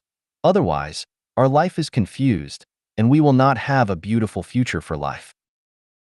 As for life and life, Life a Genuine has stated a lot to explain them deeply. Everyone who wants to understand what life and life are should read them. If what I have explained are not comprehensive, they can enlighten you at least. In order for us to understand the value and meaning of life, or the purpose of life, first we have to be clear on the origin of humanity and the coordinate point and coordinate system humans are situated in the universe, our position in the vast life universe system, and the role we play in the universe. We will eventually realize that the value and purpose of life. When we are alive, we should live in happiness, freedom, and joy. We can also know this from our body structure and get inspiration from blue sky, white cloud, mountains and rivers, from the blooming flower, sun and moon, from sunshine, rain, dew, and the flying birds. How we can get a happy, joyful, free, and blessed life. Firstly, we need to know what is moral. The behaviors and actions we do to maintain our nature of origin is called moral. Any way of act that is against our nature is immoral. To put it in more details, any theory, behavior, or lifestyle which is able to bring a happy, joyful, free life is moral. Any theory, behavior, or lifestyle which stops or prevents people from leading a happy, joyful, free life is immoral. When we look at the history and current situation of humanity, we can see that humans have been leading an immoral life. The existence of nuclear family, country, religion, and political party is immoral. In particular, the marriage, nuclear family, and country are very immoral, which impede people leading a happy, joyful, and free life. In other words, any theory, doctrine, constitution, law, behavior that praises marriage, nuclear family, and country is immoral. Since they are immoral, we need to get away from marriage, nuclear family, country, religion, and political party. Where should we go? We need to listen to the teachings and guidance of Jesus Christ, Buddha Sakyamuni, Celestial Lao Tzu, Prophet Muhammad, and all other saints and sages in human history. We can get away from marriage and nuclear family by living in the new oasis for life of Life a Genuine. Initiating a new era where all religions integrate into one belief system, all dharma return to source, where the talented will be put to good use, and the whole world will be one family. No one would pocket anything found on the ground, and doors are not bolted at night. Everything will be in complete harmony, and everyone will be happy and free, will help us get away from country, religion, and political party. How to get away from nuclear family, religion, country, and political party. For those who are not married, if you don't marry anybody, you get away from marriage. For those who are married, the most effective way is to take care of your parents and children first with all your heart, pay off your debts, and finish all secular affairs. Enter the new oasis for life with your spouse together. When most people in the world are willing to live in a lifestyle of the new oasis for life, country, political party, and religion will disappear automatically. The above only refers to life. Speaking of life, life is a non-material structure with spiritual sense. The life form, its existence style, and living environment is dependent on the life structure. We can understand this by observing the life form and existence style of animals like rat, dog, ox, sheep, pig, etc. To understand life, we first need to know what is non-material world, the source and future of our life. We also need to know the meaning and secret of time and space. As far as human beings are concerned, the most beautiful future for them is the 1,000-year world, the 10,000-year world, and the Elysium world. These worlds are not feigned or imagined by someone. This is an effect and necessity caused by the law of sum of positive and negative energy. It is just like Mercury, Saturn, and Mars in the solar system are necessity, and the 7 apertures, hair, arms and legs, organs of human body are necessity. How can we go to the 1,000-year world, the 10,000-year world, and the Elysium world? Very simple. The reality is manifested by our consciousness. Whatever consciousness we have corresponding reality.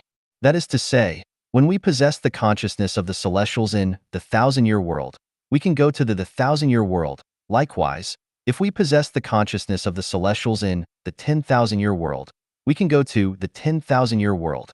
If we possess the consciousness of the Buddhas in the Elysium world, we can go to the Elysium world.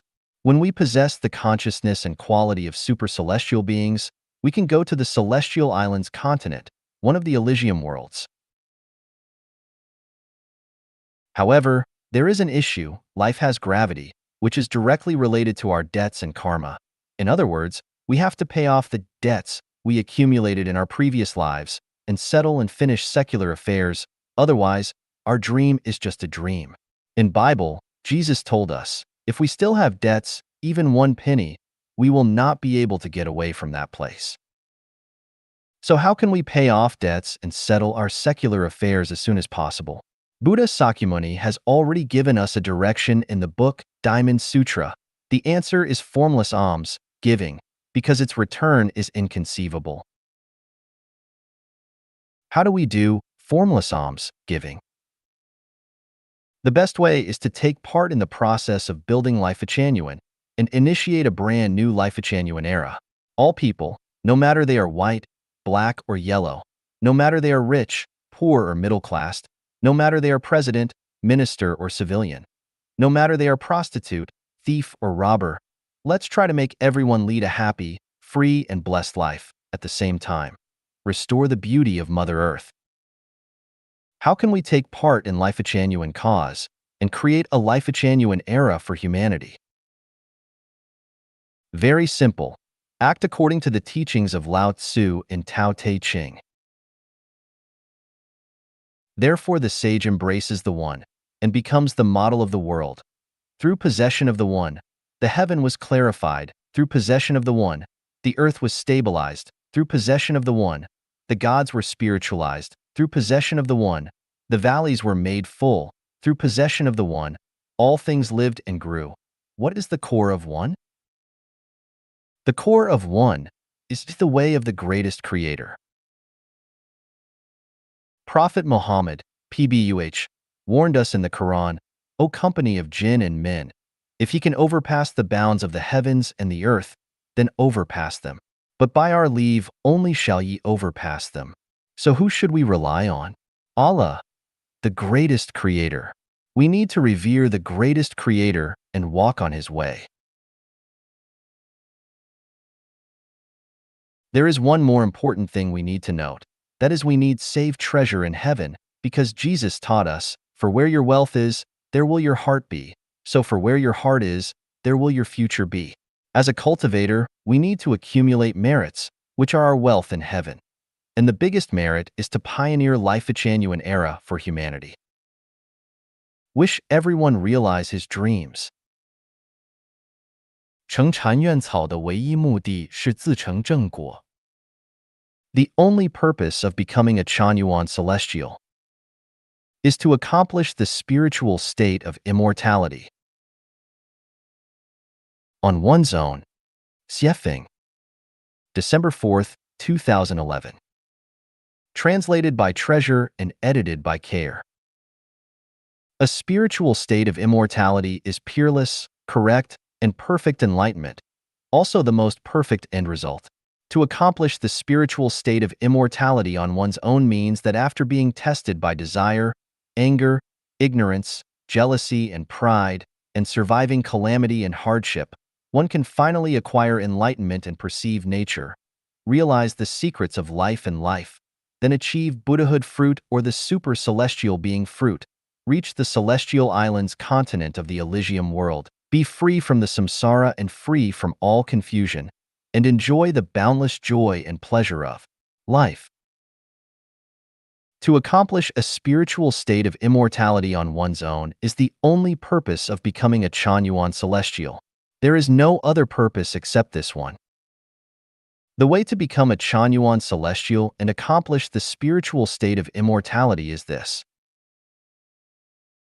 You need to read Chanyuan Corpus and Siefeng Corpus and understand the profound mystery of life, time, and space. You need to work hard to pay off and eliminate all your debts from many generations in the mortal world and sever your associated ties and enter the new oasis for life. You need to take part in the construction of the new oasis for life, clean up the dust and dirt from your soul garden and beautify it by doing formless almsgiving, free yourself from the universal gravitation of life in the mortal world, accumulate merits and virtues, and finally leave for the 1,000-year world, the 10,000-year world, or the celestial islands continent of the Elysium world. In order to accomplish the spiritual state of immortality, you must observe strictly the roadmap of the guide. Otherwise, it will be hard to accomplish the spiritual state of immortality. Therefore, you will not pursue any of the following 8 purposes anymore. No longer pursue other roads, but only take the way of the greatest Creator. No longer pursue money, power, status, fame, or have lust, but abandon your ego and achieve the realm of freedom from ego and freedom from form. Do not educate others or deliver any beings from torment anymore, but concentrate on your own achievements. Do not participate in any other activities or organizations anymore, but act in accordance with your nature and unite with Tao. Never show yourself off, but live and work earnestly and faithfully by following the teachings of Jesus Christ and Buddha Sakyamuni. Never attempt to achieve vigorous careers, have ambition, be competitive with a secular government, or turn against any person, organization, or group, but accept things as they are, cherish the present, thank everyone, and remain humble. No longer argue, debate, quarrel, fight, scramble, or struggle for anything or with anyone, but be flexible and act tactfully, knowing to smile to the subtle metaphysics and learn all the secrets. Do not consider yourself as someone great or extraordinary anymore, but as the humblest, most ordinary, most common life in the world. Therefore, after entering the new oasis for life, you need to no longer pour out your woes or complaints, but build up your own soul garden. No longer display yourself anywhere, but endeavor to pursue doing your duty at a first-class level of quality. No longer bother with others or regard other people's business, but concentrate on your own perfection. No longer find fault with others or cavil at anything, but concentrate your attention toward realizing yourself. No longer carp at, educate, or guide others, but implement the theory which you have learned into your own words and behavior. Concentrate on whether every little thing you do is accord with the teachings of gods, Buddha, celestial beings, and sages, and not be concerned with others. No longer pursue material interests and comforts, but pursue the abundance of the spirit and soul.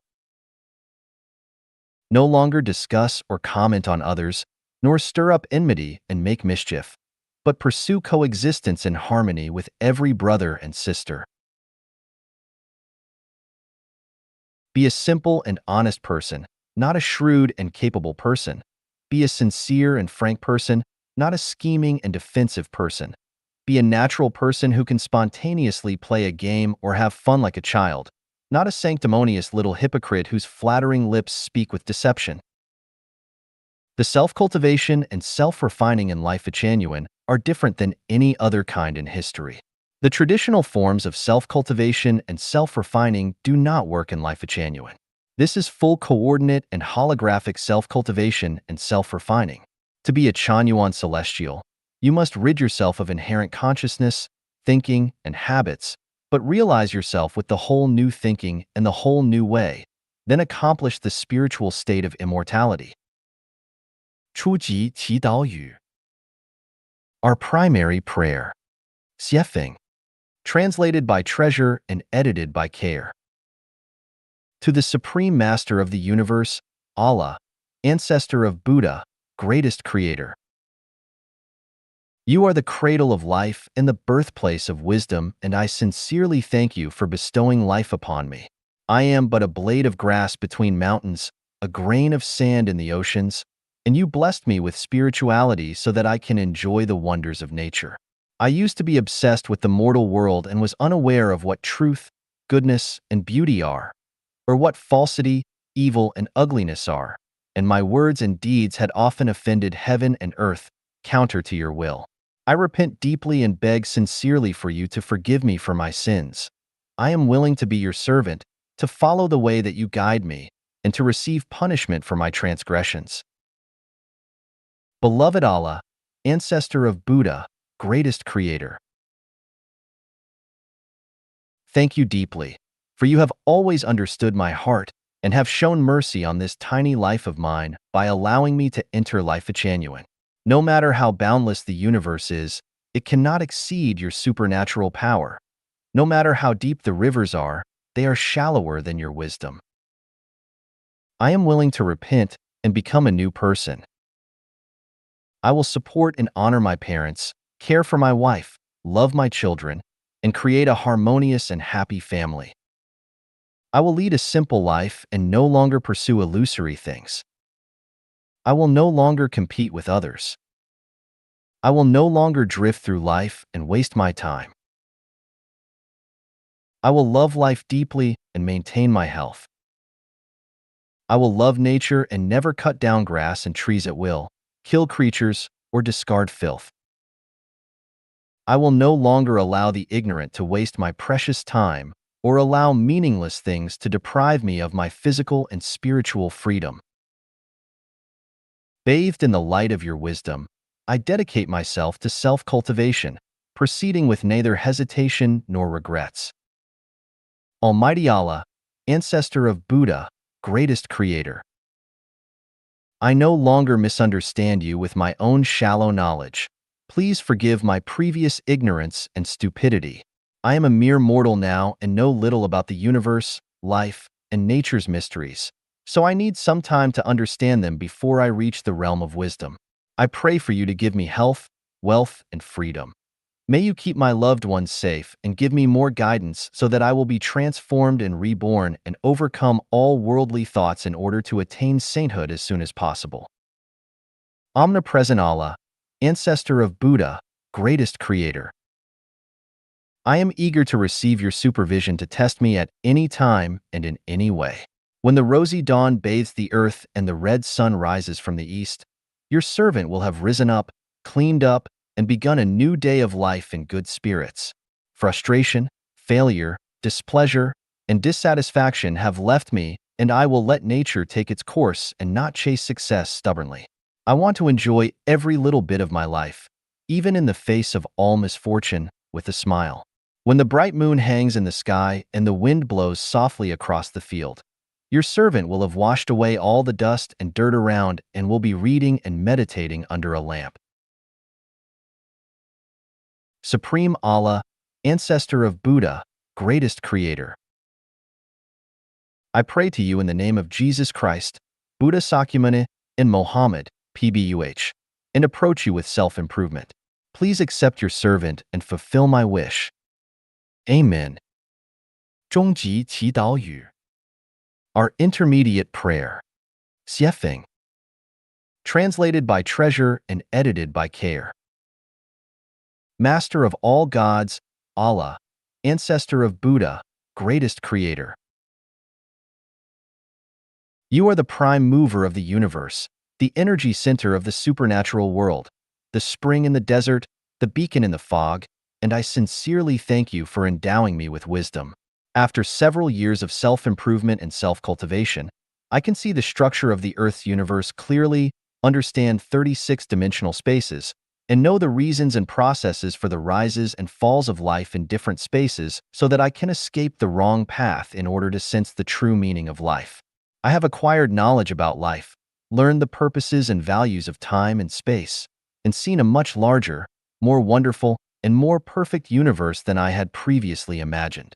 You have shown me thousands of worlds that I will never fly over even at the speed of light and across millions of years of time.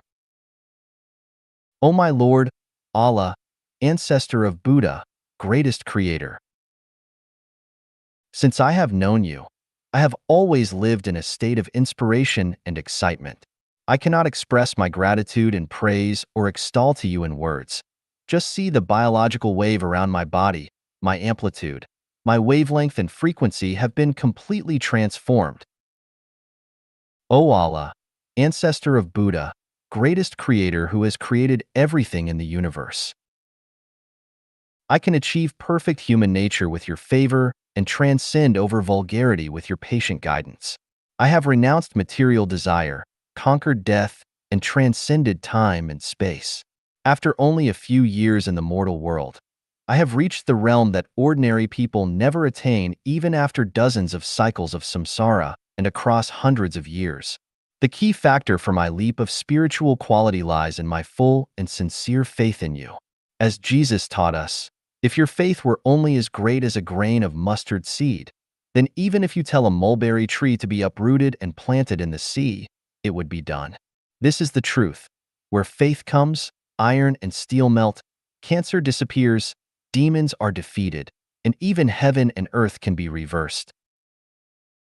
The perfect Allah, ancestor of Buddha, greatest creator.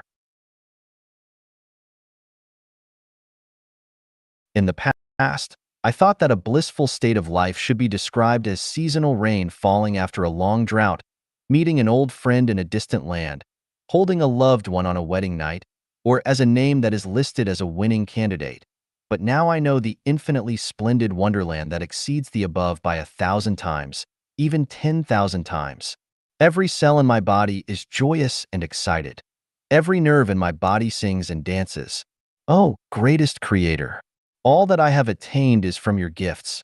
I could never have entered this splendid wonderland without your wisdom.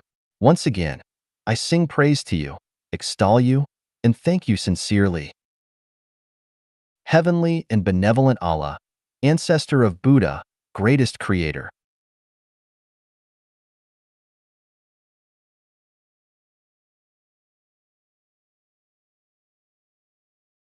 You have polished and refined me from a rough rock to a shining gemstone and have guided me from a confused, troubled, and low-realm life into a pure, carefree, and top-grade one, and freed me from the shackles and fetters of the ordinary and allowed me to sense real relaxation and pleasure.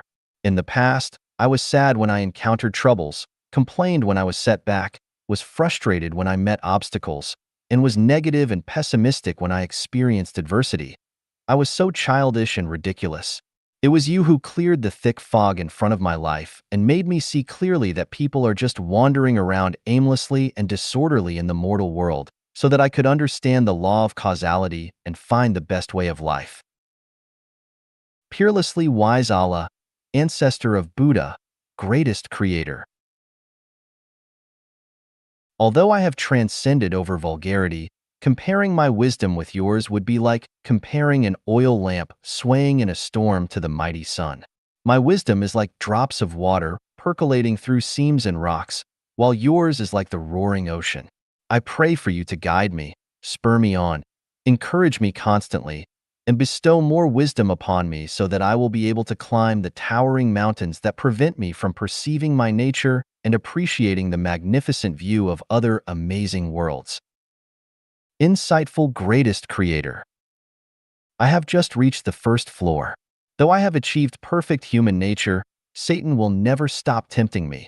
He will allure me and deceive me, and I might commit sins. I pray for you to forgive me continuously with moderate punishments so that my sins in this life will be offset in this life. No matter how rough the future might be, I will continue along my journey of self-cultivation even though it is very long and never stop self-improving even though the goal is very far. Most kind and merciful greatest creator. I pray to you in the name of Jesus Christ and approach you through self-improvement and self-cultivation. Please accept your servant's request and fulfill my wish. Amen. 自由是通往天堂的通行证。Freedom is the passport to heaven. Xiefeng. May 20th, 2020. Translated by Chinyu and edited by Care. The biggest difference between heaven and hell is that heaven is freedom, but hell is bondage. If you do not know the conditions of heaven and hell, then just look at the human world. Some people are locked in jails and lose their freedoms. Some live in debt, being kidnapped and threatened by people around them. Although their bodies are free, their hearts are controlled firmly by responsibilities, obligations, and emotions. This is like living in hell. Some are not fettered by kinships, have no debts to pay, have no worries about eating, clothing, living, transportation, life, old age, or death. Nor do they assume any responsibilities or obligations. They begin their work at sunrise and their rest at sunset, being transcendent from vulgar, secular society, and have freedom of their bodies and souls. In the mortal world, the freer people are, the less restrained they are. The more constrained they are, the more restrained they are. One's level of freedom is the touchstone to verify a person's quality of life and taste of life. The higher their level of freedom is, the closer they are to heaven. The lower it is, the closer they are to hell. The higher their level of freedom is, the more colorful their lives are. The lower their level of freedom is, the blander their lives are. How do we measure one's level of freedom? Being free from worries and cares, dread and fears, following predestined relationships, and walking along one's life trajectory proves that one's level of freedom is high. On the contrary, if one cares, worries, and has fears about many things, and is always anxious about their condition, then their level of freedom is low. For a life, freedom is foremost because only with freedom can a soul have space to fly, a mind to travel in boundless space and time, create unrestrainedly, enjoy the fragrance bestowed by nature, and go to heaven. How can one achieve a high level of freedom? Never establish special relationships with anyone. Never assume any responsibilities or obligations. Accrue no debts. Set no goals for yourself.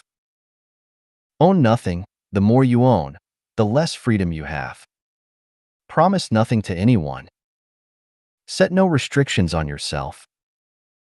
Be unselfish. The more selfish you are, the less free you are. Have no ego. The more obstinate you are in yourself, the less freedom you have. Obey only the will of the greatest Creator. Reject all moral preachings and ideas advocated by people. According to my observation, most people are not going toward freedom in their lives, but are shackling themselves constantly. They are not going to heaven, but are running desperately toward hell. Getting married is one example. Doing so is chaining a big iron ball to your ankle. Once you get married, you will have chosen to surrender half of your freedom. Starting a business or company is another example. It is your own vanity, greed, and desire to be outstanding that traps your freedom. Once you have your own company, you will never be free to climb down off the back of your tiger, and you will be stuck in the proverbial mud. Everyone wants to be an official. On the surface, that is rich, noble, honorable, dignified, and also glorifies their ancestors. But the truth is that after they become one, there are dangers everywhere.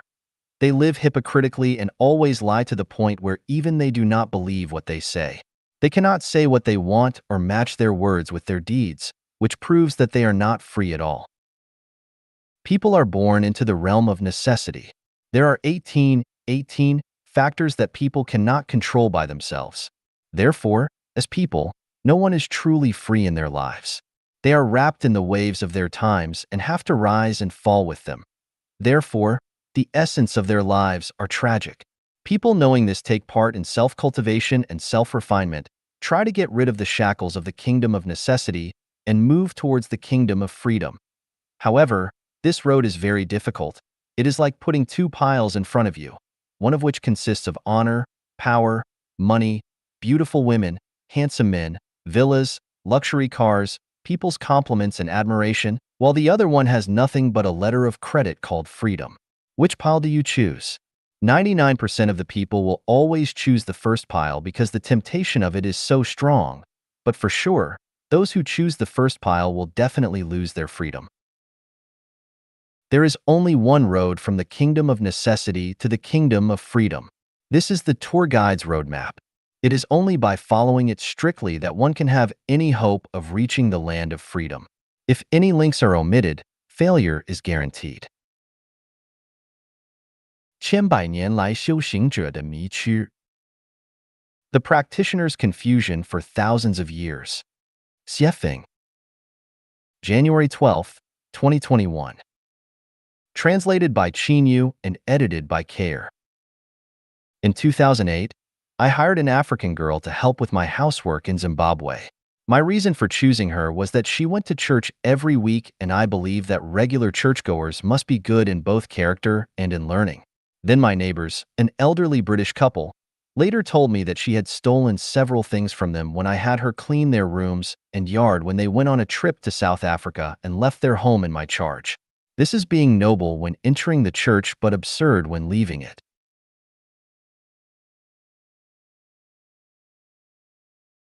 Here is a similar phenomenon. Everyone in mainland China who is more than 50 years of age has been educated in Maoist philosophy for decades. But what happened to these people after China's reform and its opening up, especially those who are officials? Needless to say, everyone knows that few of them really serve the people. Instead, they are bribing each other and neglecting their duties to benefit themselves. When Mao was alive, they were the people's servants, but now they have become their masters. 15 years ago, there was an upsurge of learning about Western spirituality and Osho. The situation at that time can be described as the birth of masters like bamboo shoots after a spring rain. Talented people appeared frequently on the web. Everything they said were all spiritual contents, and all of a sudden there was the prospect of creating a new world. But then, 10 years later, the ebbs and flows of the tides disappeared. Many years ago, Master Jing Kong and Chen Dahui's movement to restore traditional culture could be said to have been in the ascendant. For a time, traditional culture seemed to be making everyone become like Yao and Shun, like saints and sages. Sometimes, when a lecture hall is full, it can make everyone feel that traditional cultural values really have the ability to become the model for the world. However, when they come out of that lecture hall and face reality, they are slapped back to their original shapes, which are still being noble when entering the church but absurd when leaving it. Since Chairman Mao left us, there have been waves of spiritual cultivation in China which can be described as each leading the pack for 3 to 5 years. But no traces of footprints were left on the beach after the storm. Today, people in social media groups are playing all kinds of tricks, and it seems that another time of 100 flowers looming is coming. Masters and experts are born like crucian carp crossing rivers, all sitting straight and seriously, preaching like bodhisattva, and feeling that everyone is drunk but I alone am sober. And they talk about love, awakening, perfection, healing, Buddhism, Taoism, emptiness, and hearts, which all seem reasonable and might even have profound insights.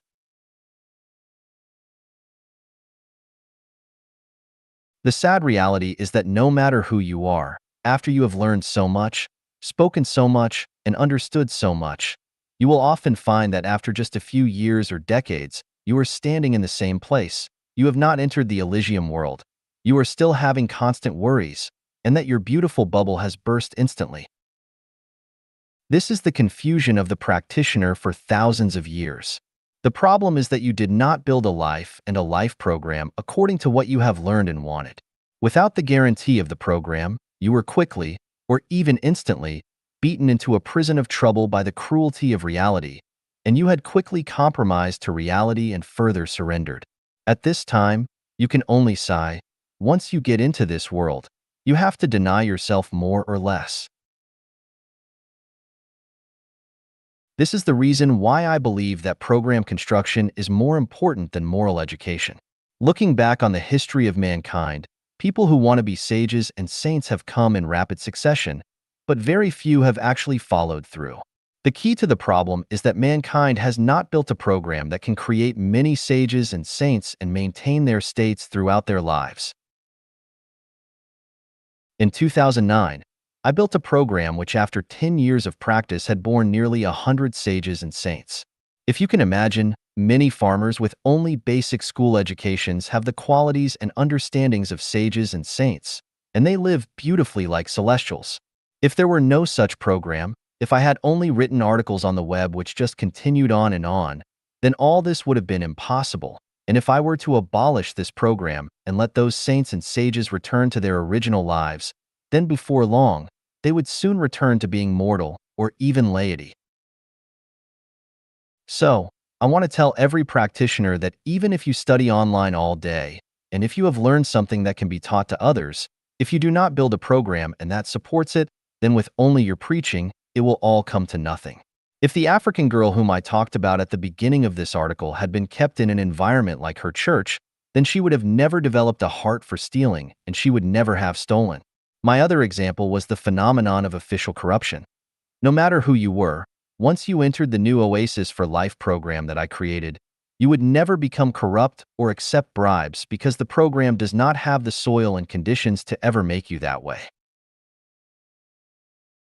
Practitioners, you must step out of this practitioner's puzzle area, or what you have learned and done every day will have been for nothing, and you will learn that in the end, all your efforts will have been illusions and passing clouds.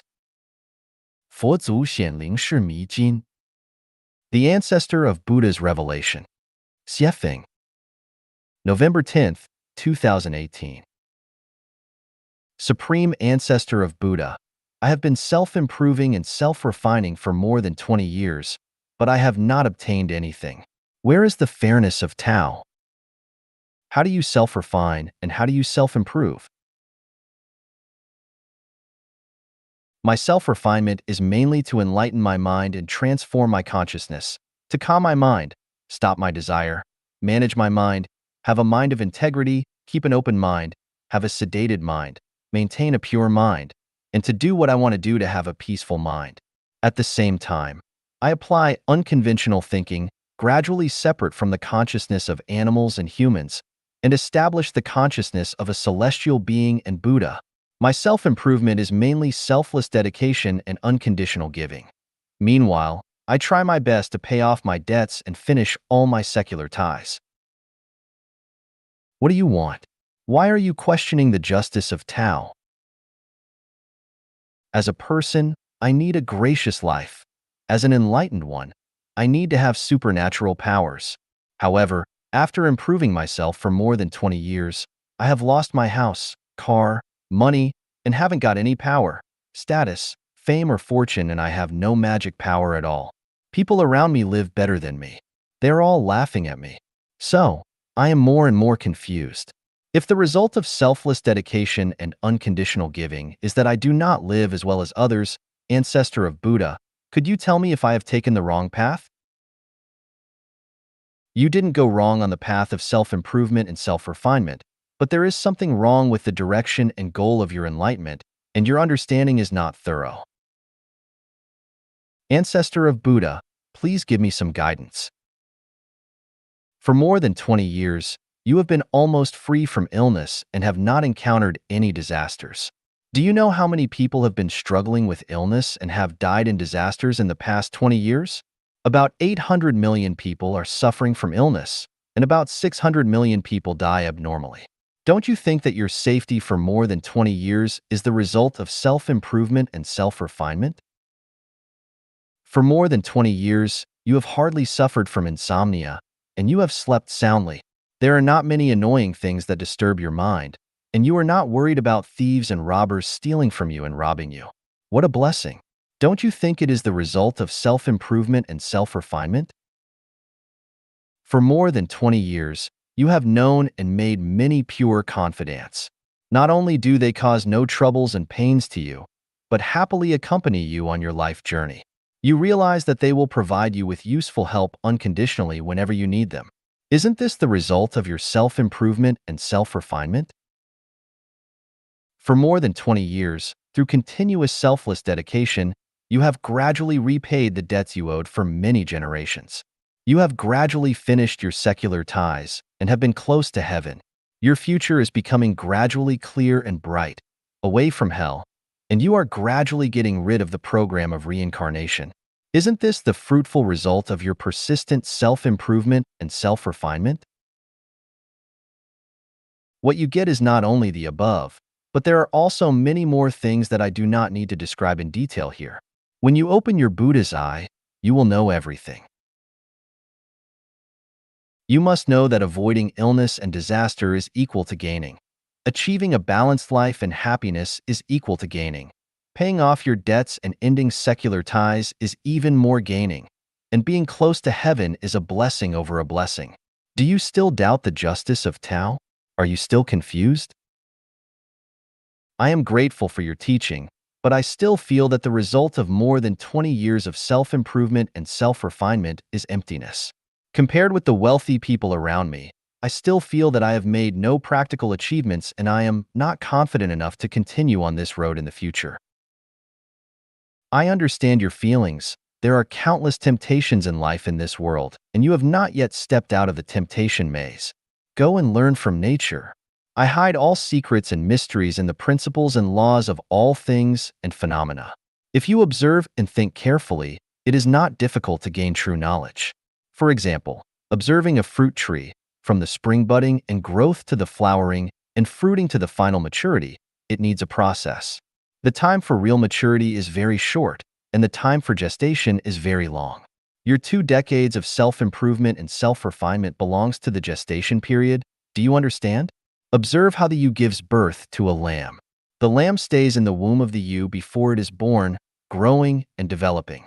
As long as it has not yet been born, it will always be in the same environment, without seeing the future, without seeing the world outside the womb. Once it is born, it is equivalent to being reborn and fulfilled. The period of fulfillment is very short, but the gestation period is very long. Your 20 years of self-improvement and self-refinement is equivalent to the developing and growing of a lamb in the womb of the ewe.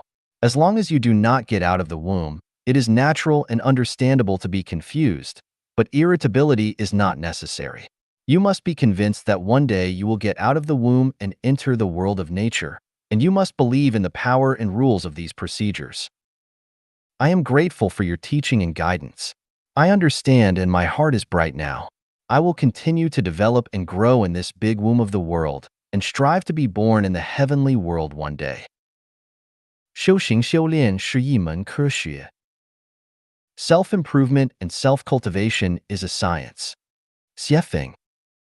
January 18th, 2022. In the history of the Chinese nation, there were many people who sought immortality, but how many people have become immortals? It is very rare.